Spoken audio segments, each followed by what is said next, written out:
వెనక ముందు వినిపించుకోకుండా ఎవరి మాట వినకుండా గురువుగారు చెప్పిన సలహా పెడచెవిని పెట్టి అప్పుల పాలై తిండి లేక అల్లాడుతున్నారు తెలిసేవాడ. నేను చాలా జాగ్రత్తగా హెచ్చరిస్తానుంటాయి. ఒళ్ళు దగ్గర పెట్టుకోండి, మీ స్థాయి దాటిపోయి డబ్బు ఖర్చు పెట్టకండి, అప్పులు చేయకండి అని చెబుతాం. ఎందుకు చెబుతామంటే అవతల వాళ్ళు బాగుపడాలని. వినకపోతే ఏమవుతుంది, అది ముప్పు వస్తుంది.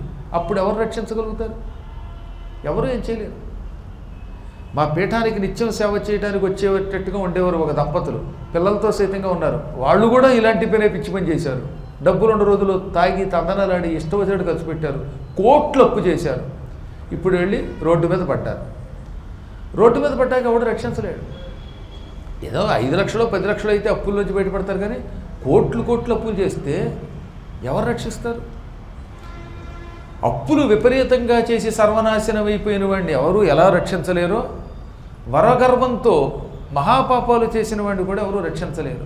ఇవి దృష్టిలో పెట్టుకుని మనం ఏం చేయాలన్నమాట, మన తపశ్శక్తిని కాపాడుకోవాలి, ధనాన్ని కాపాడుకోవాలి, శరీర బలాన్ని కాపాడుకోవాలి, శరీరాన్ని వ్యాయామంతో కాపాడుకోవాలి. శరీరం ఆరోగ్యంగా ఉన్నంత వరకే మనం ఏ పనైనా చేస్తాం, అవునా? కాబట్టి 3 గుర్తుపెట్టుకోండి. 3 సూచనలు మన పురాణములు మనకు అందించాయి. 1 శరీరం.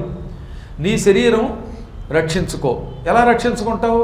వ్యాయామంతో, వేళకి ఆహారం తింటూ, సరైన సమయంలో నిద్రపోతూ శరీరాన్ని కాపాడుకో. శరీరం ఎప్పుడు వేళకి నిద్రపోతే ఆరోగ్యంగా ఉంటుంది, వేళకి తిండి తింటే ఆరోగ్యంగా ఉంటుంది, సమయం మించకుండా వ్యాయామం చేస్తే ఆరోగ్యంగా ఉంటుంది. ఏ వ్యాయామం లేకుండా, వేళకి తినకుండా, తినవలసింది తినకుండా పిచ్చి పనులు చేస్తే, రాత్రి వేళకి నిద్రపోకుండా తిరిగితే అప్పుడు శరీరం స్థూలకాయం అయిపోయి ఆరోగ్యం పాడైపోతుంది. ఒకసారి పాడయ్యాక నువ్వు బాగు చేయలేవు.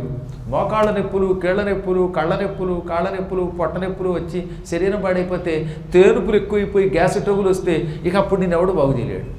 కాబట్టి శరీరమును ఆరోగ్యమును కాపాడుకోవాలి. కాపాడుకోకపోతే మళ్ళీ బాగు చేయడం కష్టం అండి. ఒరిజినలే కదా. పళ్ళు ఊడిపోతే కట్టుడు పళ్ళు పెట్టుకోవచ్చు, కానీ కట్టుడు పళ్ళే, పెట్టుడు పళ్ళే. అవి మన పుట్టుకతో వచ్చిన పళ్ళ వలె రక్షించవు, అవునా? 2వది ధనం కూడా అంతే. ధనమును జాగరూకతతో రక్షించుకొని వాడు అప్పుల పాలైతే ఇంక మళ్ళీ అలా ధనం సంపాదించడం చాలా కష్టం. అలాగే జపశక్తి, తపశ్శక్తి. కష్టపడి జపం చేసి, తపస్సు చేసి, శక్తి పొంది దాన్ని వ్యసనముల వల్ల పాడు చేసుకుంటే, భ్రష్టత్వం పొందించుకుంటే మళ్ళీ ఆ తపశ్శక్తి, జపశక్తి రావు. ఎక్కడో విశ్వామిత్రుడు లాంటి వాడు పాడు చేసుకున్నా మళ్ళీ సంపాదించాడు, కానీ ఎంతమంది సంపాదించగలరు? మళ్ళీ నాశనం అయిపోయిన వాళ్ళు ఎక్కువ మంది ఉంటారు. కాబట్టి తపశ్శక్తిని, శరీరశక్తిని, ధనశక్తిని, ఈ 3ంటిని దుర్వినియోగం చేసుకోరాదు.